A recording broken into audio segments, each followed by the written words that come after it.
तो दोस्तों जिसने भी थ्री इडियट मूवी देखी है उसे वो डायलॉग तो याद ही होगा कि नंबर वन आने के दो ही तरीके हैं। पहला ये कि मेहनत करो और अपने नंबर बढ़ाओ। दूसरा तरीका ये है कि आप दूसरों के नंबर घटा दो, और ये दूसरा तरीका अपनाने वाला देश है चीन। दरअसल हुआ ये है कि पिछले कई सालों से चीन का जो कृषि सेक्टर है वो मार खा रहा है। क्यों?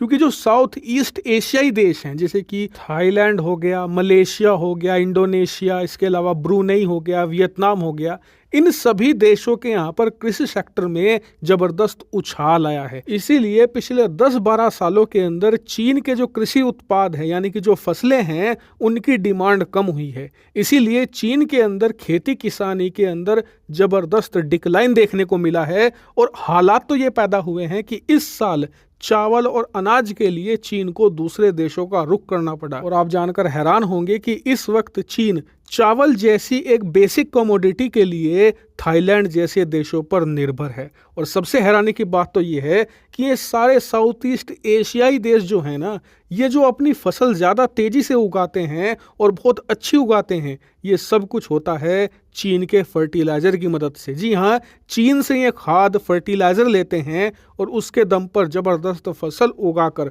उसे मोटे मुनाफे पर चीन को ही बेचते हैं। इतना ही नहीं, चीन के इस कृषि सेक्टर की बैंड कुछ तो साउथ ईस्ट एशियाई देशों ने बजा दी थी, रही सही कसर भारत ने पूरी कर दी। आपने देखा होगा कि पिछले कुछ सालों में भारत के अंदर भी कृषि क्षेत्र में जबरदस्त बूम आया है, जिस वजह से चीनी फसलों के दाम भी गिरे हैं और इनकी डिमांड भी गिरी है। इसीलिए चीन में अब कृषि क्षेत्र इतना मुनाफे वाला सौदा नहीं रहा, और चीन को लगता है कि इसे रिवाइव करने की जरूरत है। और चीन इसे रिवाइव ऐसे नहीं करेगा कि भारत से या फिर साउथ ईस्ट एशियाई देशों से बढ़िया फसल उगाए, अपने किसानों से और मेहनत करवाए, उन्हें सब्सिडी दे, उन्हें सुविधाएं दे, सस्ता खाद पानी दे। नहीं, चीन अपने किसानों के लिए ऐसा कुछ भी नहीं करने वाला, बल्कि उसने उल्टी रणनीति बनाई है। क्या है?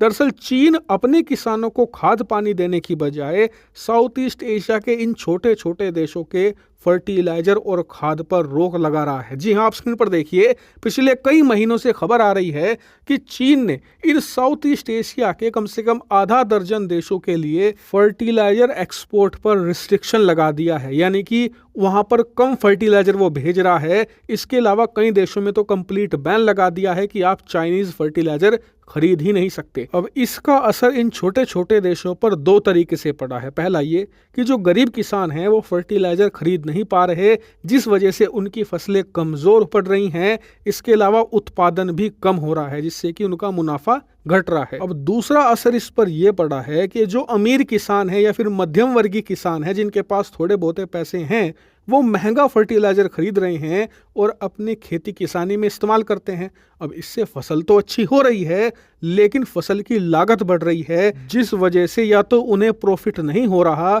या फिर अगर होता भी है तो बहुत ही मामूली सा। इस वजह से इन देशों पर बहुत ही ज़्यादा बुरा प्रभाव पड़ रहा है। इसी बीच चीन ने भारत को भी सबक सिखाने की कोशिश करी थी।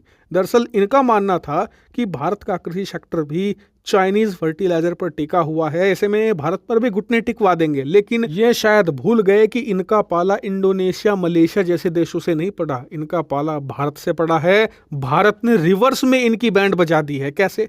दरअसल भारत ने सबसे पहले अपने किसानों के लिए रूस से प्रतिबंधों को दरकिनार करते हुए भारी मात्रा में सस्ता फर्टिलाइजर खरीदना शुरू कर दिया इस साल की शुरुआत में ही, जैसे ही हमें चीन के प्लान का पता लगा।